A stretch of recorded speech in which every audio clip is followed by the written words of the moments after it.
ఓం వికటాయ నమః. ఇది కూడా శ్రీ గణపతి అష్టోత్తర శతమావళిలోని ఒక నామం.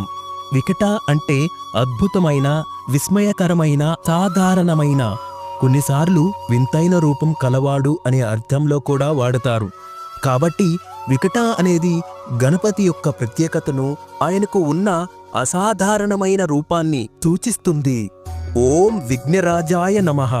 ఇది కూడా గణపతి అష్టోత్తర శతమావళిలోని ఒక నామం. విఘ్న అంటే అడ్డంకి, అవరోధం. రాజా అంటే రాజు, అధిపతి. కాబట్టి విఘ్నరాజా అంటే అడ్డంకులపై రాజు, అవరోధాల అధిపతి. గణపతి అన్ని విఘ్నాలను తొలగించేవాడు. అదే సమయంలో ఆయన విఘ్నాల మీద రాజ్యము చేసేవాడు కూడా. అంటే అవరోధాలను నియంత్రించి అవి ఎవరికి రావాలో, ఎవరికి తొలగిపోవాలో నిర్ణయించే శక్తి ఆయనకు ఉంది. అర్థం: అడ్డంకుల మీద అధిపతి అయిన గణపతికి నా నమస్కారం.